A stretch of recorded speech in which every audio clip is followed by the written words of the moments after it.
con el afán de promover la salud, se impartirá el webinar de hoy, cuyo título es Estilo de vida saludable, una buena intención ante la prevención. Los estilos de vida saludable, según la OMS, son los hábitos, los buenos hábitos de salud, toda conducta que tenemos asumida como propia en nuestra vida, ¿sí? Esa conducta buena incide positivamente en nuestro bienestar físico, mental y social. Los hábitos son principalmente una muy buena alimentación, descanso y sueño, y una práctica cotidiana de actividad física. Con que mantengamos esos hábitos sería fabuloso, ¿verdad? Sin embargo, no hay un equilibrio y ahorita ya nos los platicará el doctor Rogelio. Para este tema, nuestro profesor experto en el área de estilos de vida saludable y prevención y fomento a la salud, agradecemos la presencia del doctor en ciencias, Rogelio Salas García. Doctor, bienvenido. Muchísimas gracias por estar con nosotros, por compartir sus conocimientos que hoy nos motivarán a cuidarnos más.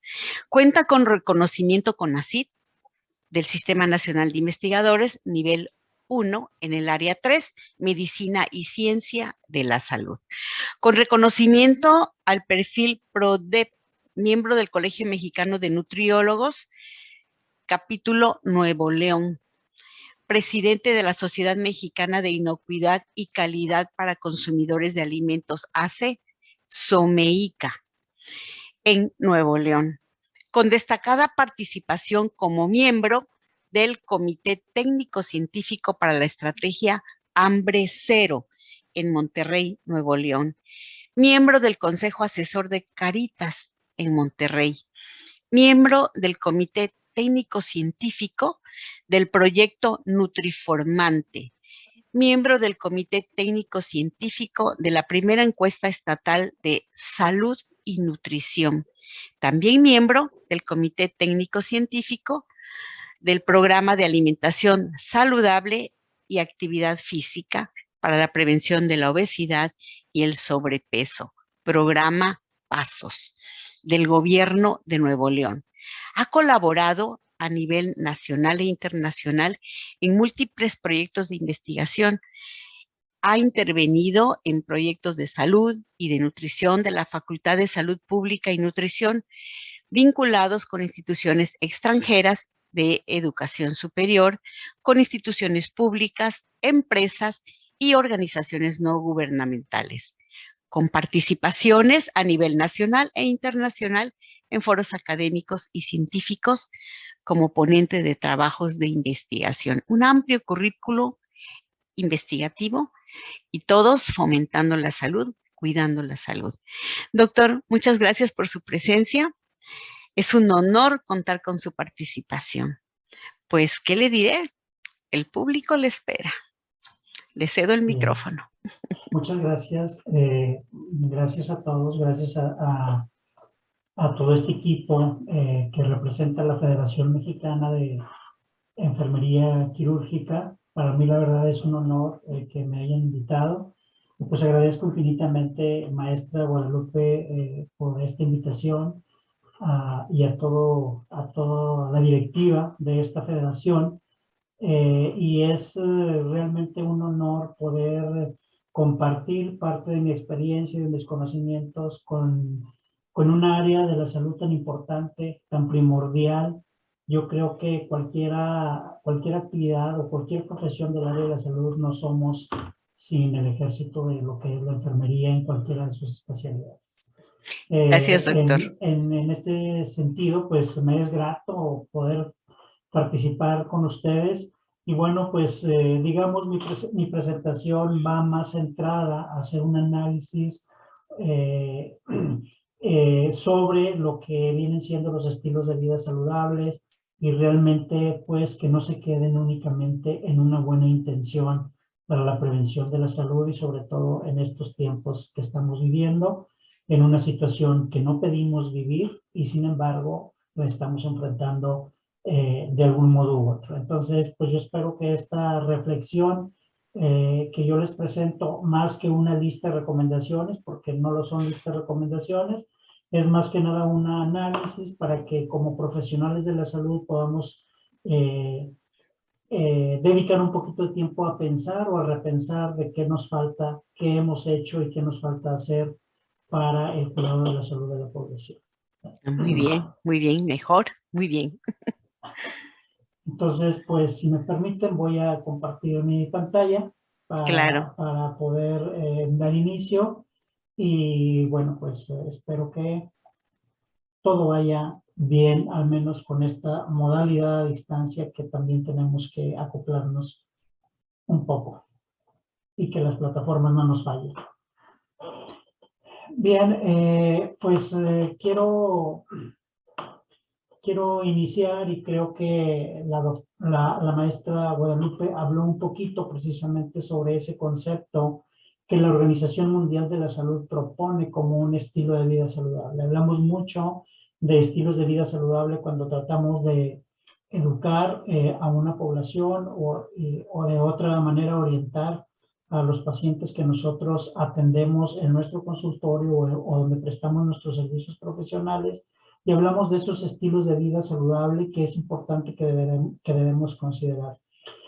Aquí le presento una fracción de este concepto propuesto por la Organización Mundial de la Salud como una forma general de vida que está basada en la interacción entre las condiciones de vida en un sentido amplio y los patrones individuales de conducta, que esto es fundamental. Realmente cuál es o cómo me comporto ante toda la situación para poder tener un autocuidado de la salud y sobre todo estos patrones que están condicionados por factores socioculturales y algunas características personales o individuales, ¿verdad? En este sentido, haremos un recorrido por cada uno de estos patrones o de estas conductas, que puede ser salud mental como una parte también de un estilo de vida saludable. Hablaremos un poquito de alimentación, de actividad física, de prevención a la salud, de salud ocupacional, salud ambiental y actividad social. De alguna manera, todos estos están involucrados dentro de estilos de vida saludable y qué debemos hacer o cómo estamos en este momento para poder abordar con mayor responsabilidad profesional al momento en que tenemos que intervenir a un individuo o a una población, ya sea en nuestro consultorio o a lo mejor quizá a nivel poblacional. Bien, respecto a salud mental, la misma Organización Mundial de la Salud nos habla de que es un estado de bienestar en que la persona realiza todas sus capacidades y además tiene la capacidad de hacer frente a un estrés normal de la vida y de trabajar de forma productiva y también de contribuir a su comunidad. Aquí en este sentido recordemos el concepto amplio de salud que también la OMS nos propone como el completo bienestar físico, social, mental y no solamente la ausencia de la enfermedad de un individuo. Entonces, esta parte de la salud mental sabemos que tiene muchas implicaciones. Hoy en día, en COVID-19, de lo que menos se habla es de la salud mental de la población y sin embargo es un problema de salud pública emergente que se tiene que atender y al que se le tiene que también dar prioridad. Yo creo que en estos momentos todos necesitamos de ayuda o de apoyo para poder enfrentar toda la situación. Sufrimos de estrés, sufrimos de alguna presión social, estamos frente a un miedo, ¿verdad? O hemos enfrentado ya casi 2 años el miedo o el pánico ante la pandemia, que yo les digo, estamos en una guerra no pedida y sin embargo estamos haciéndole frente y estamos desarrollando algunas habilidades y también estamos desarrollando algunas formas de pensar al respecto, ¿no? De qué tenemos que hacer ante esta situación. Entonces, la salud mental tiene varios factores determinantes, como factores sociales, tiene factores psicológicos, también biológicos, y entonces vemos una serie de situaciones, podremos poner algún ejemplo de salud mental, por ejemplo, hablamos de ideologías, hablamos de estigmatización por alguna situación, por alguna personalidad, por algún problema, por alguna enfermedad. Podemos hablar incluso de algunas situaciones de hasta el bullying puede estar presente, puede haber alguna situación de clasismo, racismo, etcétera. O sea, hay una infinidad de situaciones o de factores que nos ponen en una situación de la necesidad de obtener alguna ayuda para poder fortalecer nuestra salud mental y poder desarrollarnos de una manera más natural y productiva y con la capacidad precisamente de enfrentar todas estas situaciones. Los ejemplos los podemos extender, pero esto es fundamental. Quise agregar esta parte precisamente por lo que les comentaba hace un minuto, por la situación en la que estamos hoy en día, qué estamos enfrentando y cómo la estamos, ahora como coloquialmente diríamos, cómo la estamos pasando en una situación de pandemia y qué es lo que estamos haciendo para resolver el problema.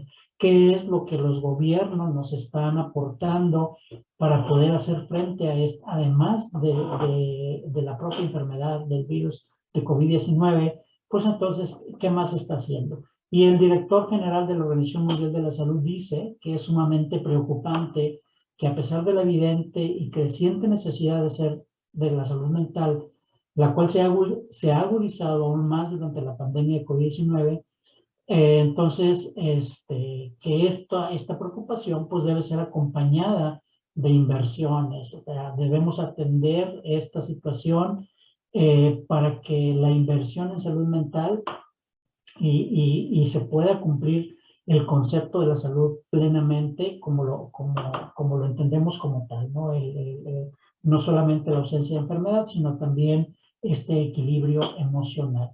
Entonces, yo creo que de alguna manera podemos hacer un análisis en nuestro interior y se ha informado mucho con respecto a la inversión que los gobiernos han hecho para enfrentar esta situación.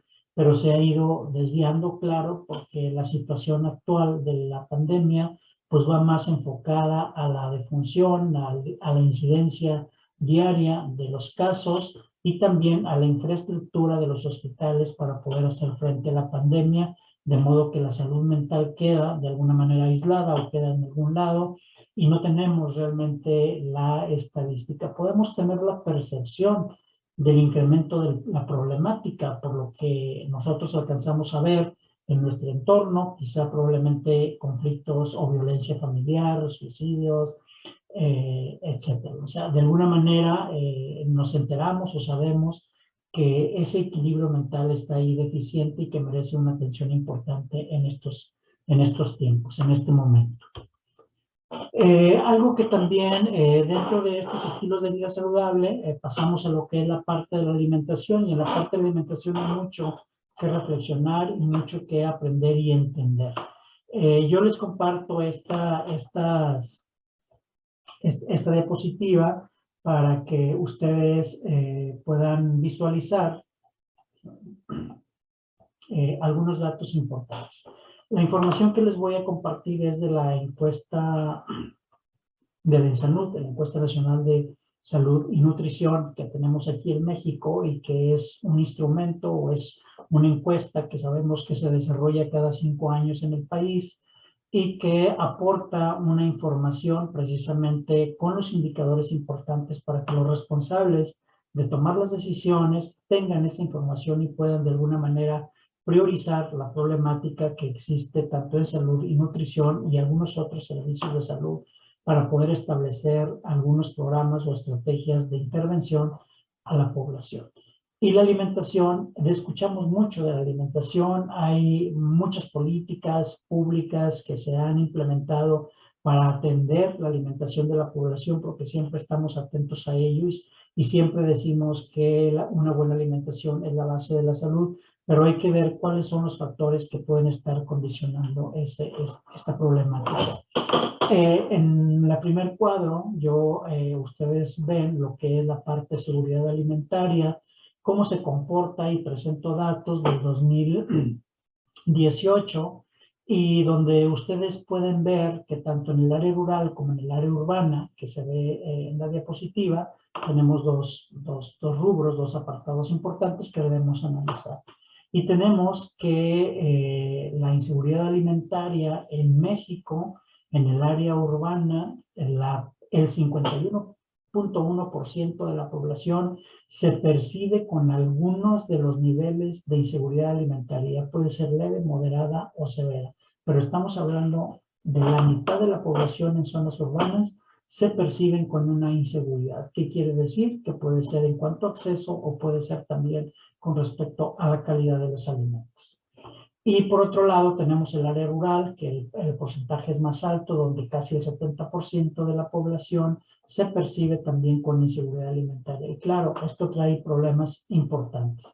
Y como ven ustedes, lo que el ENSANUD dice, bueno, reporta, donde que en el 2018 el 44.5% de los hogares en México se identificaron con seguridad alimentaria, el cual es un porcentaje bajo, porque apenas es el 40% de la población que dice no tener hambre y que dice de alguna manera satisfacer sus necesidades alimentarias. Pero por otro lado tenemos a más del 50% de la población que tiene o se percibe con esa carencia. Quiere decir que de acuerdo a los instrumentos que la ENSANUD utiliza, en alguna ocasión algún miembro de la familia o algún niño, algún menor de 18 años se fue a dormir a la cama con hambre o algún adulto dejó de comer para no quitarle el alimento a un menor de edad.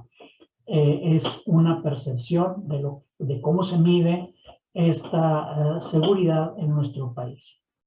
Y por otro lado, quise poner aquí en esta diapositiva la medición de la pobreza en México. Cómo se evalúa la pobreza en México, cómo el Coneval, que es el organismo responsable de hacer esta medición, y cómo está distribuida la pobreza. La línea de pobreza o la población con ingreso inferior a la línea de pobreza extrema por ingresos, en el 2020 aumentó a 17.2%, de 14.0% en el 18%, ahora en el 2020, el último corte, el 17.2% se incrementó la línea de pobreza extrema por ingresos. Quiere decir que cuando hablamos por ingresos, quiere decir que las personas que se encuentran en esta línea de pobreza no les alcanza para cubrir o para adquirir la canasta básica de alimentos. O sea, cada entidad federativa tiene o se calcula de acuerdo a la situación económica de cada uno de los estados de la República para poder establecer el costo de la canasta básica. Entonces, hay un incremento de la población que se encuentra en pobreza y que obviamente, además de los factores o además de las carencias sociales, todavía la pandemia vino a empobrecer más al país por pérdidas de empleo, enfermedad, etcétera, ¿no? Entonces, estos son algunos de los criterios que se consideran. Por ejemplo, en el gráfico tenemos cómo es la pobreza en sí en el país, y tenemos que se tiene en el 2020 hasta un 43.9% de pobreza.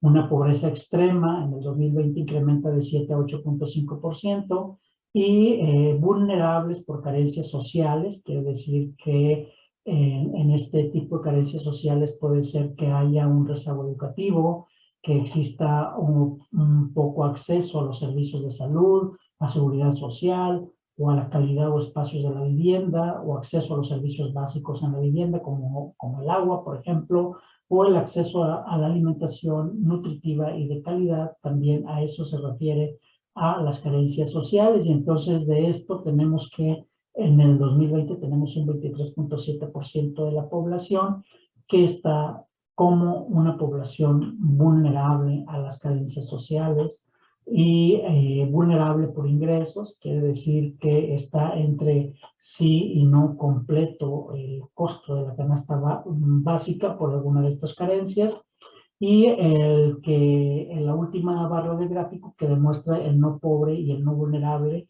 en el 2020 y en el 2018 apenas un 23%, o sea, solamente el 23.7% de la población siente que no tiene ninguna carencia social de este tipo. Entonces, la idea es de, bueno, si nos sentimos inseguros en cuanto al consumo de alimentos ante la parte de nutrición, pues no dejemos o no perdamos de vista estas carencias sociales que resultan fundamentales para que las familias puedan tener acceso a una alimentación de calidad, a una alimentación saludable.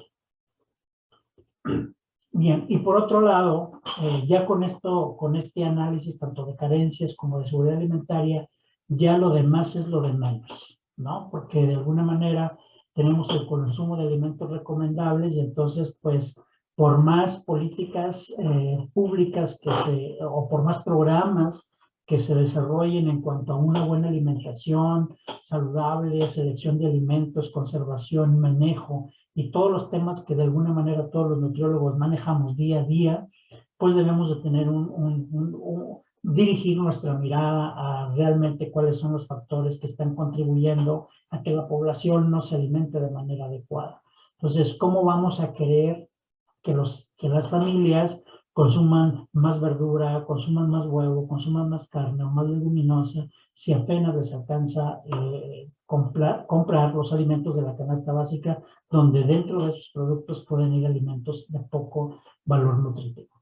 Y en cuanto a los no recomendables, pues obviamente llegan, o los que tienen acceso, y que algunos van incluidos en la canasta básica, pues son las bebidas no lácteas endulzadas, que es el mayor porcentaje de la población las consume, todas es arriba del 80% de la población de todos los grupos de edad consumen bebidas no lácteas endulzadas, luego siguen las botanas, dulces y los postres, luego los cereales dulces, bebidas lácteas endulzadas, y se va reduciendo hasta carnes procesadas, ¿no? Entonces, pues esto es esta calidad de la alimentación que se refleja en la salud y que nos muestra estos datos. Este es un problema de salud pública importante, la parte de la alimentación, pero sobre todo que se desarrollen programas que impacten todos esos factores que contribuyen a una mala alimentación o a un mal hábito. Entonces, de nada nos sirve que tengamos el plato del buen comer, que tengamos la jarra del buen beber, que tengamos la cuchara del buen sopear y toda la vajilla como una política pública ideal para una alimentación saludable. Sí, hay otros factores que no se solucionan o no se les da seguimiento o se priorizan en otras situaciones de nivel social y se abandona la parte de alimentación y nutrición. Y en cuanto a la actividad física, pues ni qué hablar, en México somos verdaderamente inactivos. Aquí en este caso, los datos de la población de 20 a 69 años mínimo, porque los niños hacen un poquito más de actividad, sin embargo, también se presentan deficiencias en cuanto a una actividad moderada activa.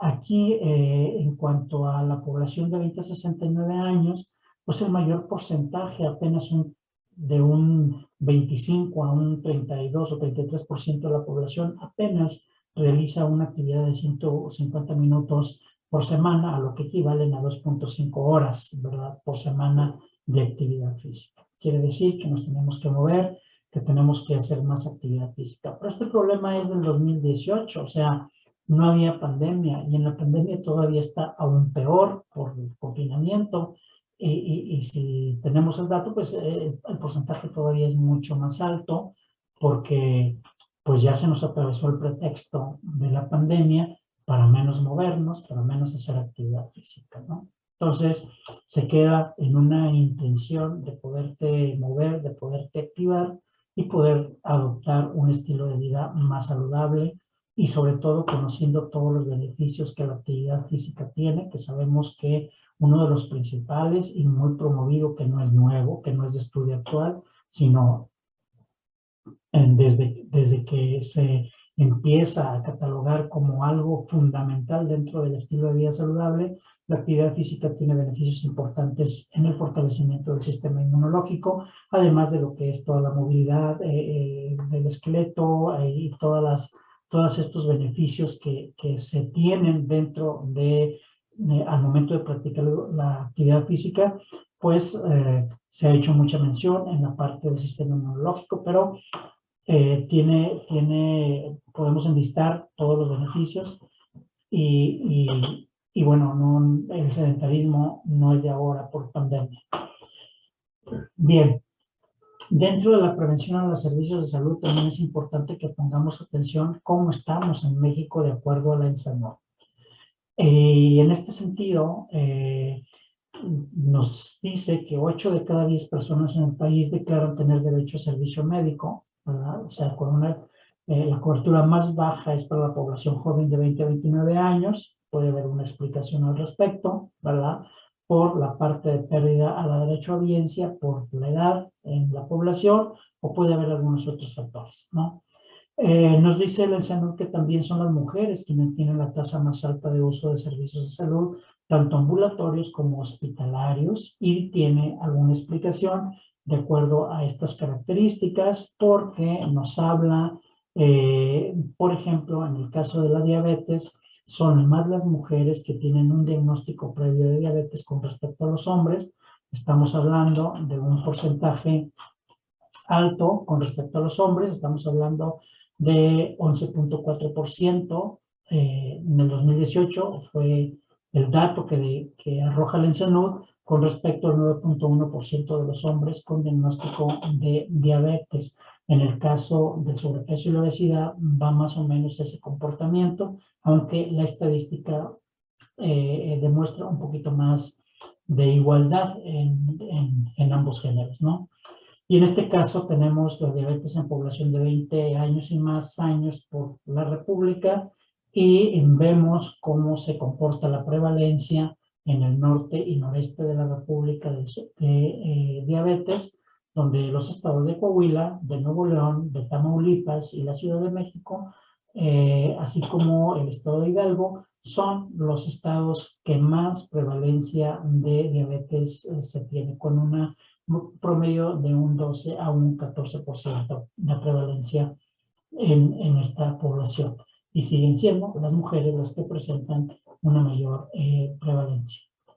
Entonces, pues vemos que la diabetes o las comorbilidades llegan a ser un factor importante en los estilos de vida saludable de la población. Quiere decir que si no te mueves, si no te alimentas bien, si no tienes hábitos saludables en tu vida diaria, pues entonces vienen los problemas de salud que están asociados a la alimentación y la nutrición, y todas las enfermedades asociadas al sobrepeso y la obesidad.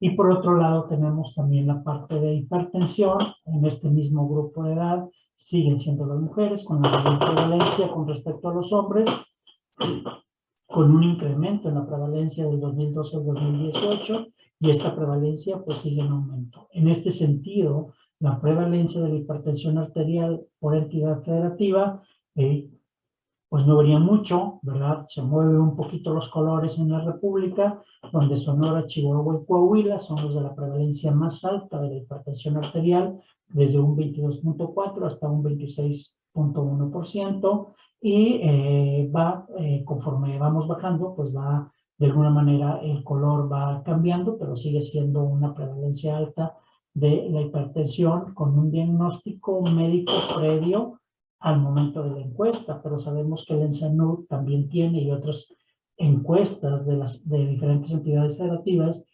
hay la hipertensión con diagnóstico previo, y también hay la hipertensión como un hallazgo al momento del estudio. Entonces la prevalencia aumenta de manera exponencial en hipertensión arterial en la mayor parte de la población.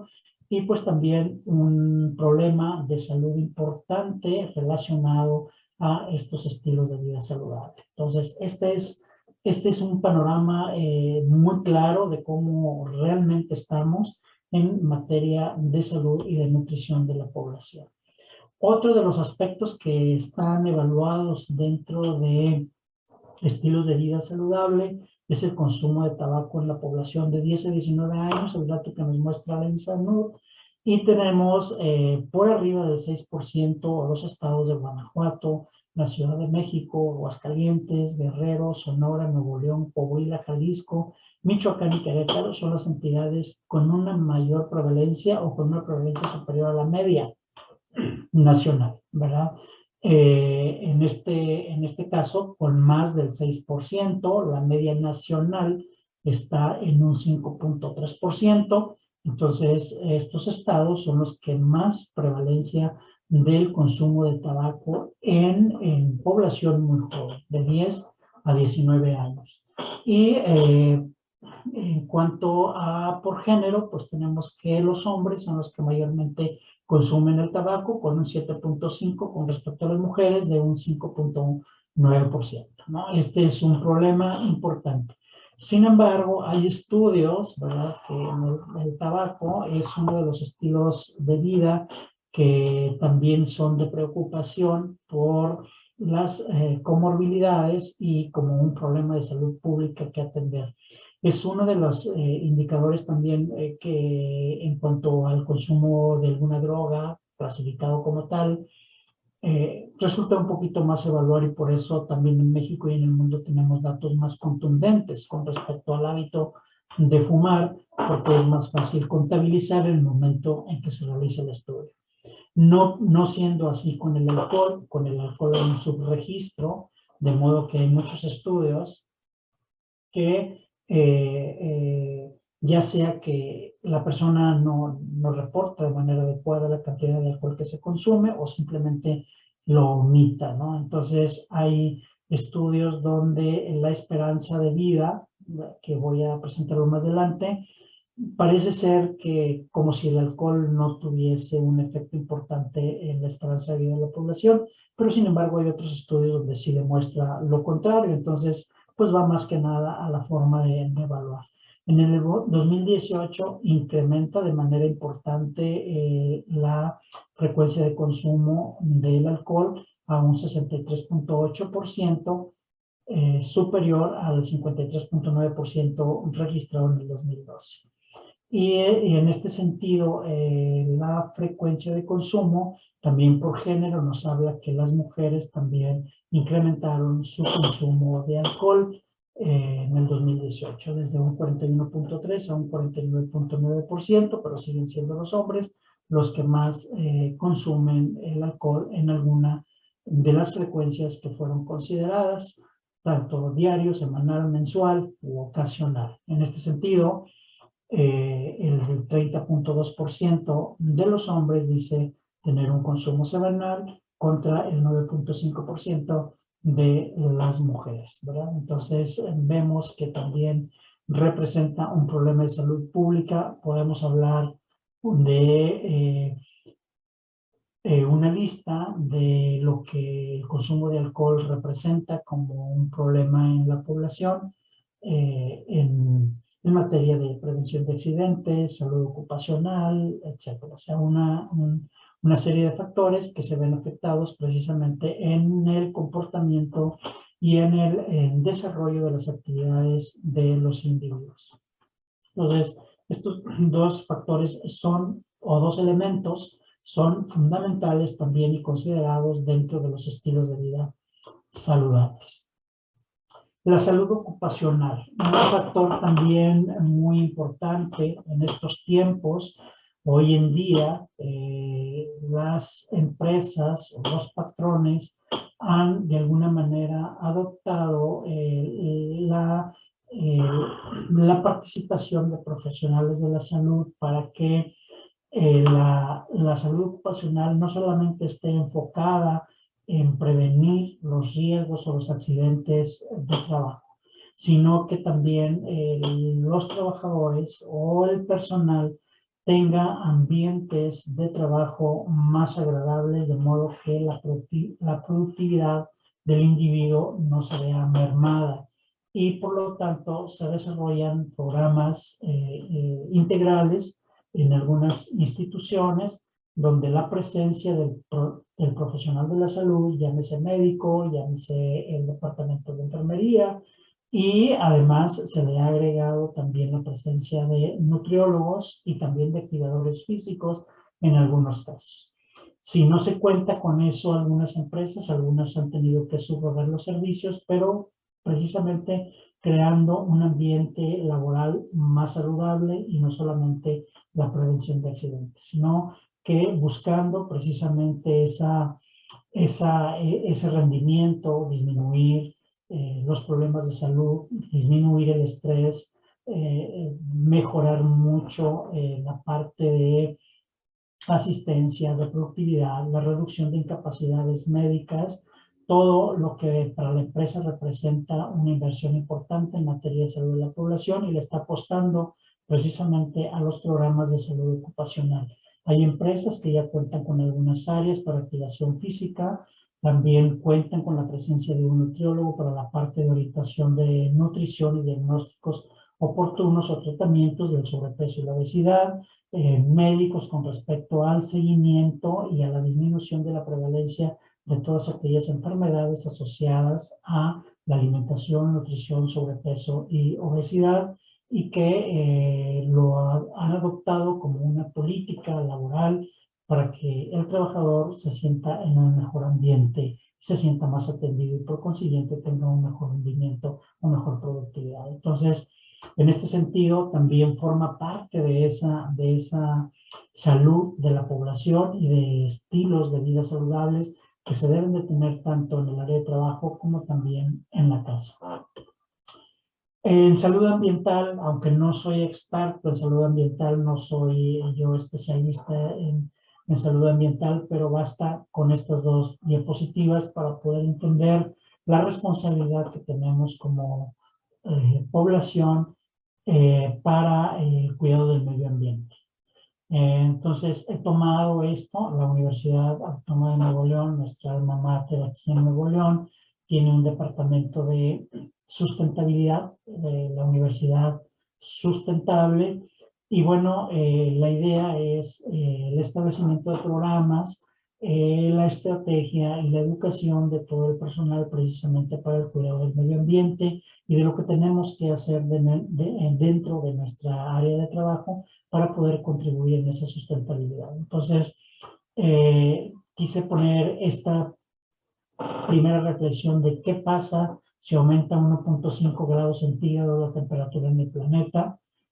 ¿Qué pasa? Que 50 millones de personas quedarían expuestas a sequías y falta de agua en el 2100, que el 90% de los arrecifes de coral del mundo se perdería, que el 14% de la población estaría expuesta a las olas de calor y sus consecuencias, que 4.8 millones de kilómetros cuadrados de suelo ártico congelado se derretirían y eso traería catástrofes, inundaciones, etcétera, que 40 centímetros podría aumentar el nivel del mar para el 2100. De hecho, hay estimaciones de cómo nos veríamos si no hacemos o no retrocedemos el calentamiento global, y un 7% del área terrestre cambiaría sus características. Entonces, con 1.5 grados centígrados puede cambiar nuestro planeta. Y por otro lado, la Organización Mundial de la Salud estima que 7 millones de personas mueren cada año por la exposición a las partículas finas contenidas en el aire contaminado. El 91% de esas muertes prematuras se produjeron en países de ingresos bajos y medianos. Entonces, quiere decir que es importante, probablemente ahí estemos nosotros también en esa estadística, porque faltan más políticas para el cuidado del medio ambiente. En las principales ciudades de nuestro país, pues tenemos, por ejemplo, en Monterrey, en este último semestre se registraron con los más altos índices de contaminación, muy superiores a lo que, o muy próximos a lo que el Distrito Federal o la Ciudad de México ha presentado, ¿verdad? Entonces, tenemos un problema muy importante que resolver, o nuestros gobiernos tienen que poner mucha atención en cuanto a la calidad del aire y por sobre todo mejorar la salud y el impacto en la salud pública de la población. Y esto pues es uno de los objetivos también del desarrollo del milenio, los objetivos de 2030, donde también tenemos que cuidar las emisiones de dióxido de carbono y que forman parte de los objetivos para que los gobiernos de todos los países tomen conciencia al cuidado del medio ambiente y establecer los programas necesarios para el cuidado de nuestro planeta. Bien, y otro de los estilos de vida también está la actividad social.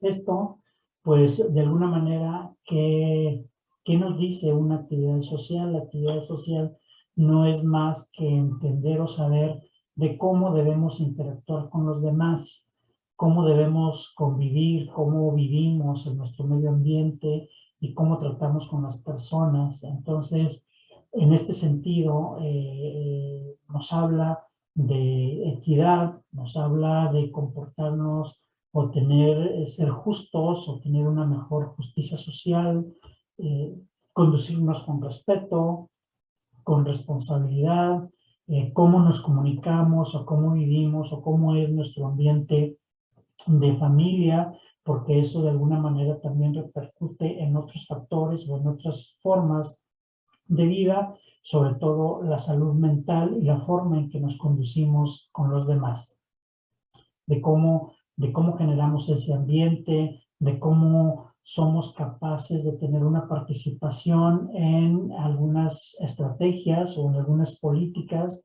o qué capacidad tenemos de adoptar algunos programas que benefician nuestra vida diaria, que benefician nuestra salud, nuestra economía, etcétera. O sea, cómo es nuestro actuar con los demás para poder decir que somos unas personas íntegras, que somos unas personas sociales, que somos unas personas productivas y que qué tanto estamos colaborando en todas las acciones para poder cuidar nuestra salud, para poder cuidar hacia los demás, que aquí vuelvo a hacer un paréntesis de qué tanto hemos sido responsables del cuidado de nuestra salud y del cuidado de los demás, sobre todo en estos tiempos de pandemia, ¿verdad? Podemos decir una infinidad de ejemplos, pero siempre estamos de qué es lo que estamos haciendo como población para que los programas de prevención o las campañas mediáticas de la prevención ante el COVID-19 tengan efecto en la población. Parece que no lo hemos entendido, pero esto no es en pandemia, esto es desde la existencia de la humanidad. Somos desobedientes, no entendemos, creamos nuestro propio mundo de ideología y actuamos en consecuencia, y por lo tanto eso tiene un impacto importante en la salud individual y también en la salud colectiva. Entonces, esta parte de cómo movernos en una actividad social tiene mucho que ver con el impacto de los programas que se intervienen. Yo les platico brevemente que, de hecho, lo dijo la maestra Guadalupe en mi presentación, trabajo en Estrategia Hambre Cero Nuevo León. La Estrategia Hambre Cero Nuevo León, aquí en nuestro estado, es la primera entidad federativa que lanza una estrategia de este tipo para erradicar el hambre y la pobreza en Nuevo León, para que sea en el 2030 declarada la primera entidad federativa libre de hambre cero. Y está alineada precisamente a esos objetivos de desarrollo 2030, incluso con el mismo nombre del objetivo de desarrollo, que tenemos trabajando desde 2016. Iniciamos con una meta de 160,000 individuos en Nuevo León con pobreza con hambre, con pobreza extrema, y hoy en el 2020, en el 2021 se actualiza la cifra y la meta ahora ha incrementado de manera exponencial, son 430,000 individuos los que se tienen que atender y sacar de la pobreza. Quiere decir que precisamente, o sea, es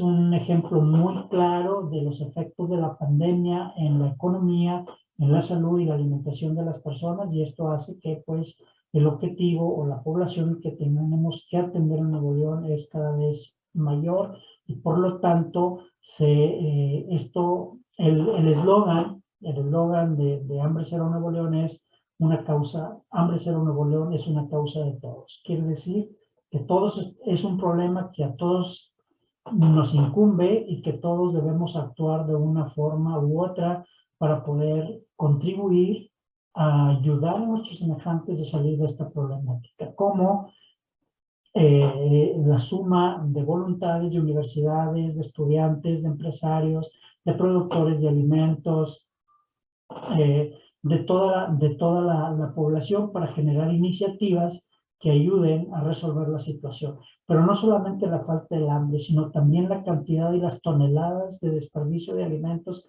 que tenemos día a día en todo el país y en todas las entidades federativas, y que es alimento que bien puede llegar a la mesa de quien más lo necesita.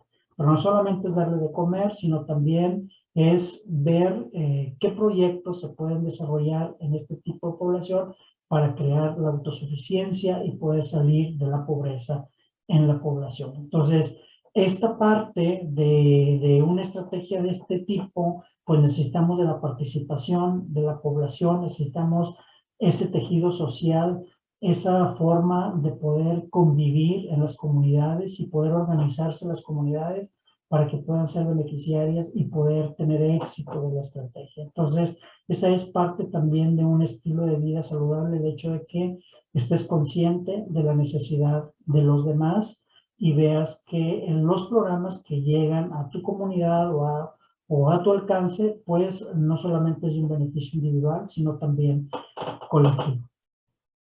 Bien, por lo tanto, voy de alguna manera concluyendo esta intervención.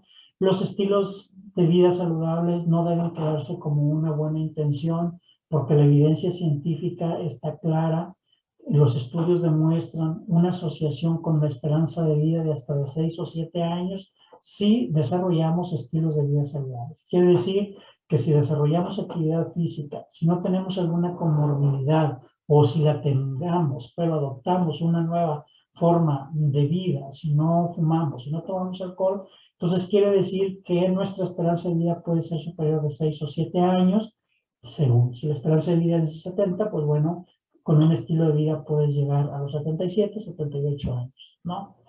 Y en el caso de los fumadores, lo que les mencionaba en algún momento, tienen una esperanza de vida estimada de 5 a 6 años más corta que los fumadores no habituales. Entonces, el tabaco representa un consumo. De hecho, hoy en día el debate, al menos en Nuevo León, con respecto a la ley del tabaco, es un tema que está de día. Se lleva un avance muy importante en Nuevo León con respecto a los espacios exclusivos para fumadores, y también en México lo sé, pero de alguna manera conozco de cerca porque también participé mucho en esta actividad en cuanto a la ley del tabaco en Nuevo León. Y bueno, se ha avanzado de alguna manera importante que hoy nuevamente los restaurantes están exigiendo que se modifique esa ley para que los restaurantes vuelvan a tener las áreas de fumadores y no fumadores. En este momento los restaurantes no tienen área de fumadores y es un ambiente pues verdaderamente saludable, pero bueno, ahora nuevamente solicitan ese retroceso y pues es algo que se tiene que discutir desde quienes toman las decisiones o quienes nos representan en el gobierno. Y en el caso de la literatura del alcohol, lo que ya les había mencionado en una diapositiva anterior, son resultados muy mixtos sobre el consumo del alcohol. El riesgo de muerte está quizá más de subregistro, porque al momento de la entrevista puede no darse o no medirse.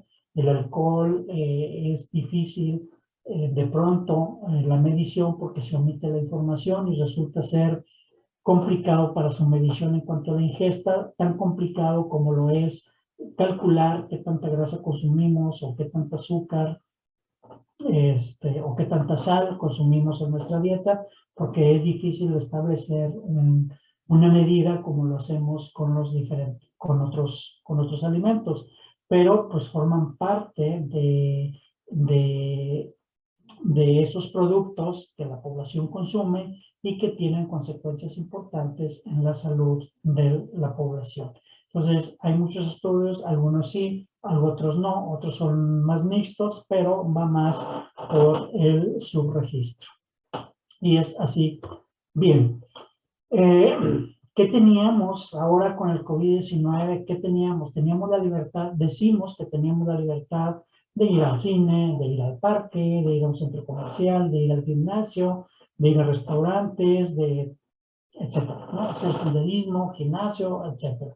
Hoy todo eso se traslada a la casa y la casa se convierte en cine, se convierte en parque, en oficina, en centro de trabajo, etcétera, ¿no? Gimnasio y demás. Y tenemos no un claro con respecto a la salud y a la pandemia, tenemos un 2021 no muy claro y luchamos con esos grandes monstruos que incluso descritos por Miguel de Cervantes Saavedra. Luchamos con el miedo, luchamos con la injusticia y también luchamos con la ignorancia. En cuanto a hábitos de alimentación y nutrición, las redes sociales nos atrapan de una manera impresionante y en las redes sociales encontramos tanta información, yo creo que más mala que buena, y que fluye ante la ignorancia de la población. Imagínense con el 50% de la población en pobreza extrema y con unas carencias sociales importantes en nuestro país, Entonces, la parte de educación para el autocuidado de la salud, para la alimentación, para la actividad física, resulta una labor titánica y por eso tenemos estos resultados definitivamente en cuanto a la contención de la pandemia de COVID-19. ¿Por qué? Porque es un mundo de información la que gira en las redes sociales hoy en día y todos tenemos acceso a ellas y entonces ya la población ya toma información de un lado y de otro y pues esto de alguna manera tiene un impacto muy importante en la salud de la población y en el cuidado y en la responsabilidad del cuidado de todos. Entonces, este es el panorama, luchamos con esto y entonces tenemos que hacer que no se quede en intención, porque si en el 2019 teníamos espacio, lo trasladamos a casa, seguimos teniendo espacio, pero de todas maneras el pretexto existe, ¿no? O sea, la situación en cuanto a los estilos de vida saludable es igual tanto en pandemia como en sin pandemia. O sea, hay la alta prevalencia de la morbilidad asociada a sobrepeso y obesidad, como también lo existe en confinamiento, aún más, porque la actividad física se redujo, pero sí se incrementó las cargas energéticas en la dieta, el consumo de más carbohidratos, de más grasas en la dieta de la familia, se modificaron los horarios de descanso, se modificaron los tiempos de trabajo, se modificaron muchas cosas en estos 2 años que hemos estado en confinamiento y el problema de salud ahí está. O sea, lo mismo era sin pandemia como ahora con pandemia. Por eso la reflexión, más que hablar sobre recomendaciones, más que hablar sobre lo que tenemos que hacer, es realmente que adoptar un estilo de vida saludable que no se quede solamente en un deseo, sino que es importante que con determinación, como individuos, cambiemos un estilo de vida saludable, le apostemos por ese cambio en nuestra vida y le vamos a apostar a nuestra salud y a nuestra esperanza de vida. Y por otro lado, como profesionales de la salud, tenemos la responsabilidad de poder analizar toda esta problemática y poder aportar conocimientos y poder aportar experiencia y sobre todo la evidencia científica para que quienes toman las decisiones las puedan tomar de manera correcta en beneficio de toda la población. Este es la forma. Y entonces podemos, así vamos a poder combatir el miedo y vamos a poder combatir la injusticia y sobre todo, lo más importante, vamos a poder educar a la población y vamos a poder intervenir bajo evidencia científica, eliminando la ignorancia y sobre todo aumentando precisamente esa actitud de cambio a una forma o a un estilo de vida. Pero tenemos los retos más grandes, las carencias sociales, la pobreza, la injusticia y todo lo que ya sabemos que nuestro país, como del tercer mundo, adolece. Y por eso vemos ahora las diferencias en las que estamos con respecto a los países del primer mundo o los países desarrollados en cuanto a la mitigación o contención de una pandemia. Bien, pues muchas gracias. Aquí termina mi intervención. Entonces, les agradezco mucho la atención y bueno, pues dispuesto a las preguntas. Muchas gracias, doctor. Excelente. Muchas gracias. Estadísticas impresionantes, pero ahí están. Así es. Sí, pues buenas noches, doctor Rogelio, pues muy honradas de que esté aquí con nosotros en la FEMEC, en estos webinars de todos los martes. Y una de las, hubo felicitaciones para su ponencia, muy interesante su ponencia. Y una pregunta es, todas estas estadísticas a mí me, digo, conocidas, sobre acerca de la hipertensión y la diabetes, y más en las mujeres. Y bueno, nuestro grupo de enfermería, pues la mayoría somos mujeres, ¿verdad? ¿Y qué podemos hacer nosotros? Digo, hablando de esos estilos saludables, con respecto a la prevención de la diabetes y la hipertensión. Sí lo sabemos, pero a lo mejor no lo practicamos. Sí, bueno, gran parte a la solución de estos problemas es la activación física. Sí. Con la activación física reducimos de manera importante el nivel de estrés a lo que está sometido la población. En nuestra cultura en México, dando una poquito de respuesta, ¿por qué las mujeres? Los estudios que se tienen, no solamente en México, sino en Latinoamérica, están más basados en la cultura o en la forma de vida de la población, donde la mujer está más sometida al trabajo del hogar, más sometida a un estrés, y hay de alguna manera una desigualdad precisamente en respecto a, se refleja en los hábitos de alimentación, se refleja en las conductas o en los estilos de vida saludable por el tipo de trabajo que tiene la mujer o el rol que juega la mujer en una sociedad como la nuestra. En otros países desarrollados donde el rol de la mujer es más a una vida productiva, no quiere decir que en México no, pero todavía falta mucho por avanzar, ¿verdad? Tenemos todavía muchas mujeres exclusivamente dedicadas al trabajo del hogar, pero en otra vida o en otro rol está muy asociado precisamente a la mujer pareciera que tiene un cuidado más minucioso de su imagen, pero definitivamente es el rol que tiene o cómo se integra en una vida productiva en su país, a diferencia de las mujeres mexicanas. Y otra, que somos un país, también el segundo o el primero, ahí andamos peleándonos con Estados Unidos con respecto a las estadísticas de sobrepeso y obesidad, ¿verdad? Entonces, pareciera que los hombres mexicanos se preocupan más por controlar más su peso, pero bueno, hay muchos factores que falta todavía por definir, pero definitivamente todas las comorbilidades, tanto hipertensión como diabetes, pues definitivamente son hábitos de alimentación saludables y la activación física. Muchas gracias, doctor. Isa, ¿andas por ahí? Se me dice que ya se nos... ¿Cómo anda lejos? Gracias, ¿no? Como ando lejos, tardo en conectarme, en prender el audio. Muchas gracias, Bien. doctor Rogelio, por su tema, muy interesante. Me preocupó mucho el incremento de la pobreza extrema, y también los términos que nos hablan, ¿no? De las personas vulnerables por carencias sociales y el tipo de carencias que se presentan en nuestra sociedad. También sobre la salud ambiental, ese impacto, a veces actividades tan cotidianas que podemos hacer o retomar en nuestro trabajo que pueden mitigar estos daños ambientales, ¿no? El agua, tratar de optimizar los recursos para disminuir la contaminación, entre otras actividades que podemos realizar también para colaborar en esto.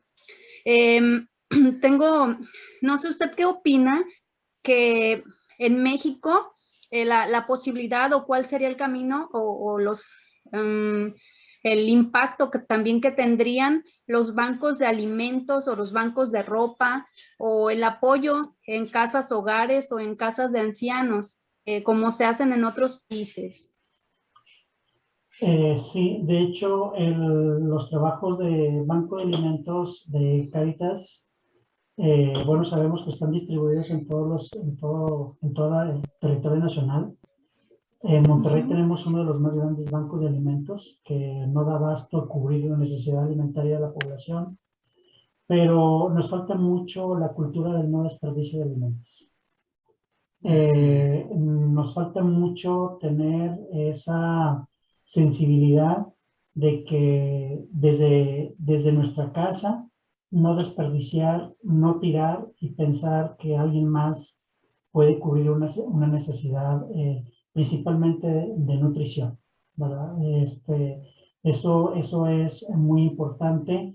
En el caso de Nuevo León, con Hambre Cero, pudimos avanzar con la ley del derecho a la alimentación y evitar el desperdicio de alimentos, donde esa ley tuviese beneficios fiscales a los grandes productores de alimentos, porque hay muchos productores que el alimento se queda tirado en el campo porque para ellos representa un costo importante darle uso o recogerlo, porque no pasa los controles de calidad que el mercado exige, y entonces tampoco lo pueden donar, tampoco lo podían utilizar, entonces es alimento que se tira, ¿no? Entonces, a raíz de Hambre Cero se buscó que todos estos productos agrícolas que quedaban tirados en el campo, porque así era como le convenía realmente al productor, pues de alguna manera tuviera un beneficio fiscal, y todo el Banco Alimento, con más infraestructura, poder recolectar ese alimento y poderlo llevar a la mesa, puesto que cumple con características, sobre todo organolépticas y nutricionales, ideales para satisfacer las necesidades o las recomendaciones de los grupos de alimentos. Entonces, sí falta, sobre todo en materia de legislación, en materia de política, para poder, y de infraestructura, para poder recolectar todas esas más de 20 toneladas diarias de alimentos que se desperdician y que bien pueden ser recuperadas teniendo la infraestructura, teniendo la política pública, y se podría solucionar el problema de la desigualdad en cuanto a hambre se refiere en nuestro país. Muchas gracias. Muchas gracias. Maestra Finita, ¿tiene su audio apagado? Sí. Tengo aquí un comentario, dice: buenas noches, felicidades al doctor Salas por su excelente ponencia, por el recordatorio para cuidar nuestra salud física y mental. Nos lo dice María del Carmen Salgado. Y bien, me recordaba de hoy en la mañana, doctor Salas, esa cultura que usted comenta hace rato, de la hora del café de nosotros las enfermeras. Siempre hay una hora en la mañana tempranito para poder arrancar las actividades, pero no es nada más el café, ¿verdad?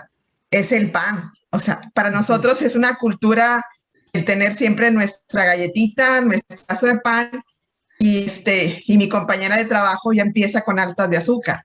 Y le digo: oye, Marta, pues quítale el pan, o sea, ya quítate del pan en la mañana. Es difícil porque ya es una cultura arraigada en la mujer, en la mujer mexicana, y a lo mejor en el hombre también, no sé, pero en la mujer sí. En general. Es en general, exactamente. Y bueno, mi pregunta está encaminada a esa política pública que se hizo últimamente de etiquetar todos los envases, sobre todo de la comida embolsada, o sea, es la que no debemos de comer, la comida embolsada, exceso de calorías. Eso ha reducido mucho el ver el paquete, y exceso de grasas, exceso de sales, exceso de azúcares. Ha reducido. ¿Usted qué piensa? ¿Estuvo buena la política? Bueno, ¿Es buena la política? Bueno, pues de hecho le comento, y es primicia, les digo que es un proyecto que estoy desarrollando actualmente, donde estamos evaluando las actitudes, las prácticas y los conocimientos de esas etiquetas y ver realmente el efecto. Es algo que todavía no sabemos, y que es un proyecto que actualmente estamos desarrollando aquí en la Facultad de Salud Pública. Soy el coordinador de ese proyecto, donde lo que buscamos es precisamente aclarar, ¿verdad?, si verdaderamente estos sellos están hechos con la buena intención, pero si verdaderamente como consumidores los estamos tomando en cuenta, ¿verdad?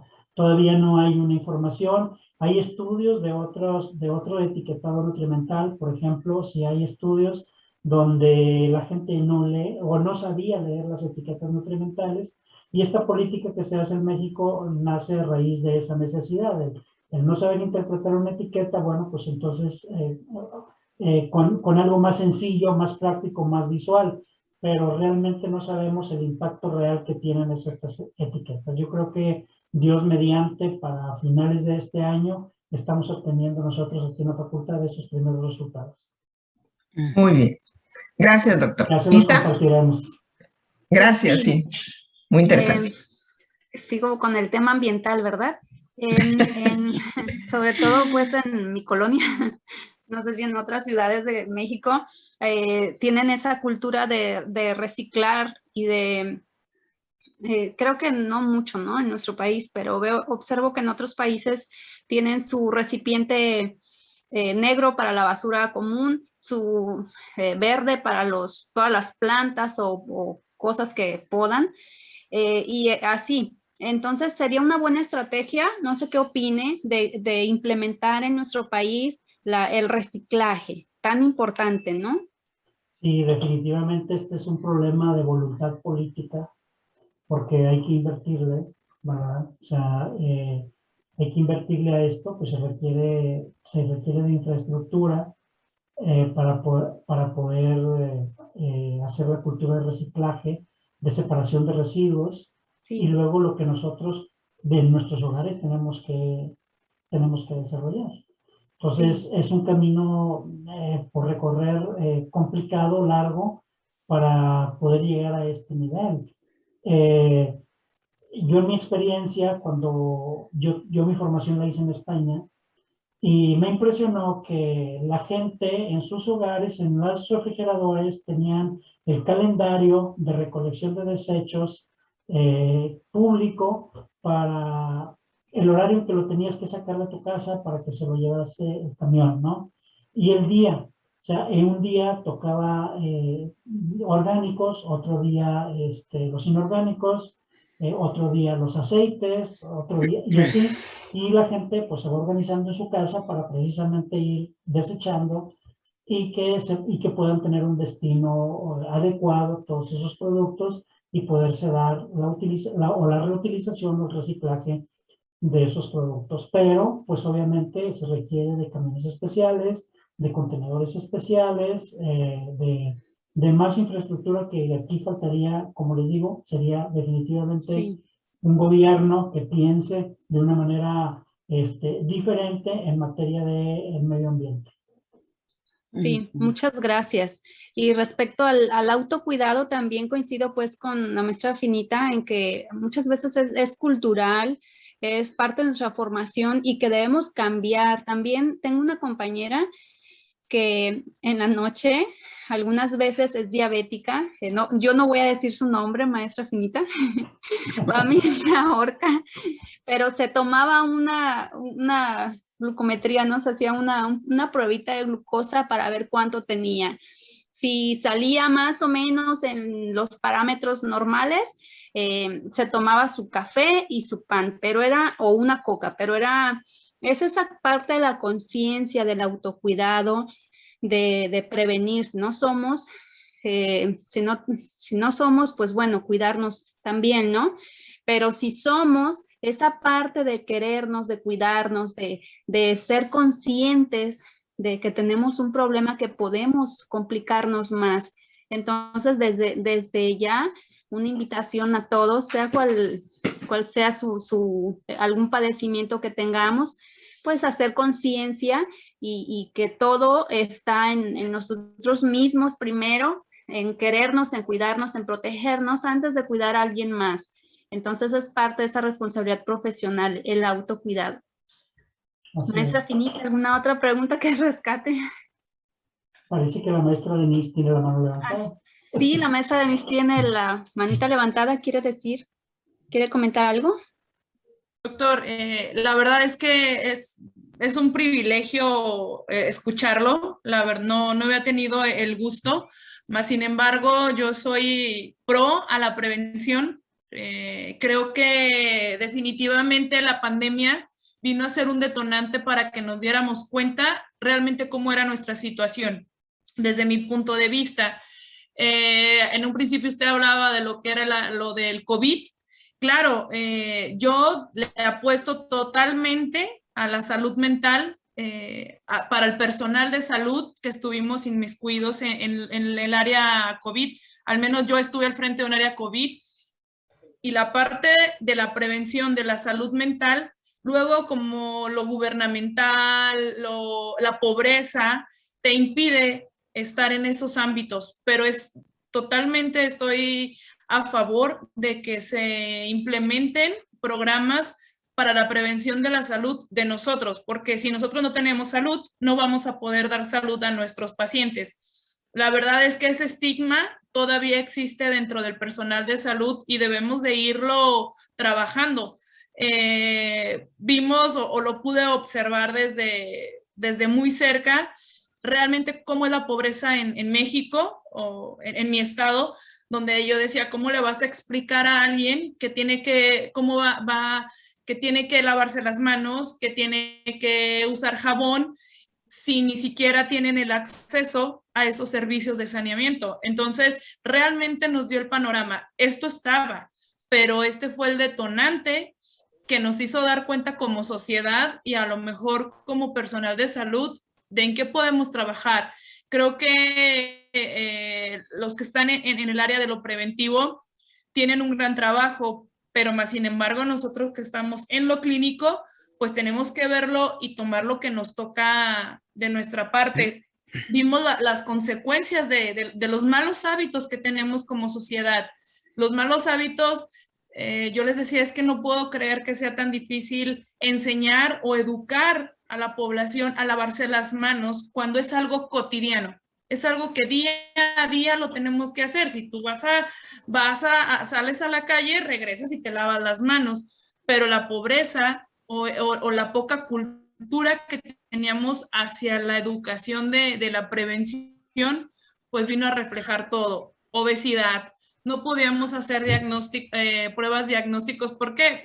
Una tomografía no podemos meter a un paciente con obesidad. Y realmente esto es para reflexionar en qué como sociedad estamos fallando y también como personal de salud.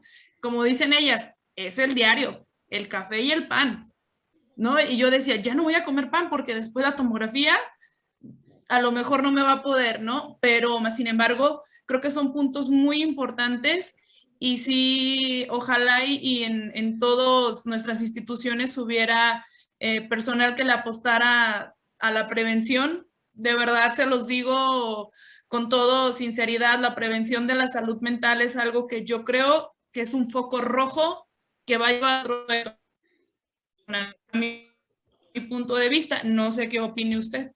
No, totalmente de acuerdo, totalmente de acuerdo. Yo creo que el personal de salud de primera línea pues merece un reconocimiento importante, son los principales héroes, ¿verdad? Y en este sentido, pues sí, es luchar precisamente contra ese comportamiento de la población en general. ¿Cuántas veces escuchamos decir de algo me tengo que morir? Decía mucha gente, sigue diciendo mucha gente, o sea, ¿para qué me cuido?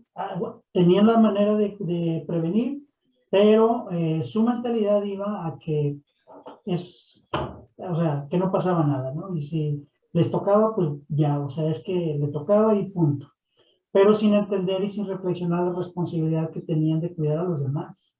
Yo les decía a mis alumnos en clase, porque doy la materia de epidemiología, y yo les decía, porque veía un problema muy importante aquí en Monterrey de la movilidad de los jóvenes universitarios.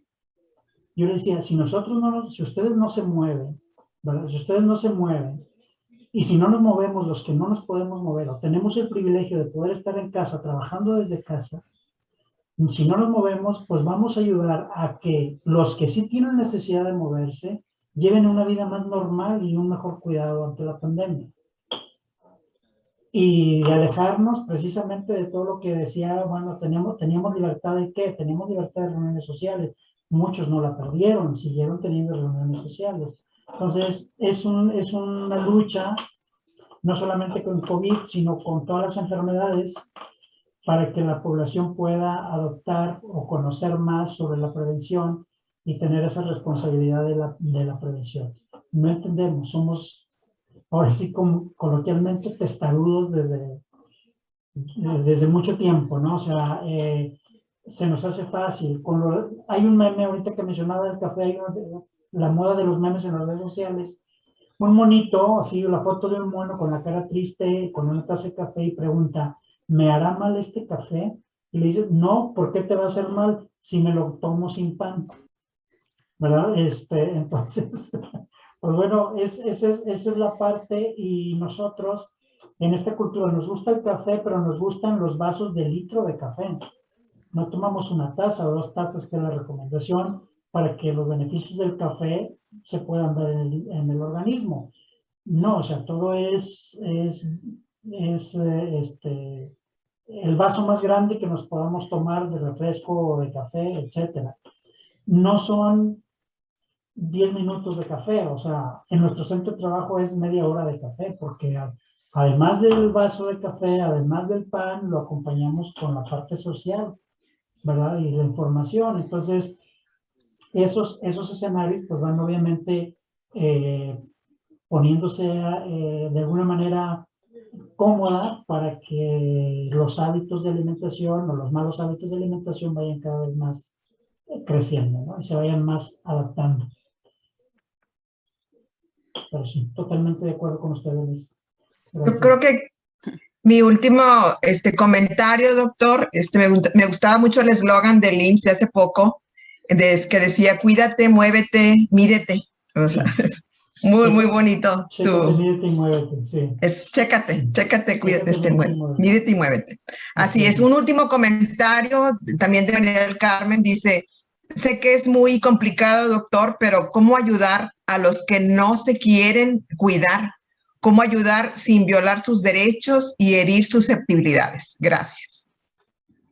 Eso es una problemática actual, precisamente contra los derechos, contra las formas de expresión, las ideologías y demás. Yo creo que esa es una de las problemáticas que más enfrenta el sector salud, precisamente hasta esas nuevas tendencias de ideología que existen, el no querer vacunarte, ¿verdad? Por ejemplo, y que no tampoco puedes obligar o violentar lo que anteriormente o en la historia se hizo con otras vacunas, ahora no se puede, ¿verdad? No se puede porque de alguna manera hemos evolucionado, ¿verdad? En ese sentido, y entonces pues resulta, muchos grupos de la sociedad pues resulta ser intocables, ¿verdad? No se les puede obligar, no se les puede ir a vacunar a un centro de trabajo, salvo que ahora, ¿verdad? Que Estados Unidos dice no pasas si no llevas un certificado.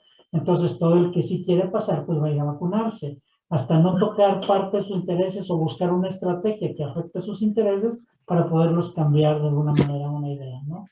Pero de una manera sutil, precisamente donde ese atropello a los derechos que muchos grupos sociales pueden hacer referencia, pues pueden ser de alguna manera simulados, ¿verdad? Yo creo que es más cuestión de estrategia y de pensamiento por parte del sector salud involucrado en este tipo de estrategias para poder abarcar el máximo de población posible.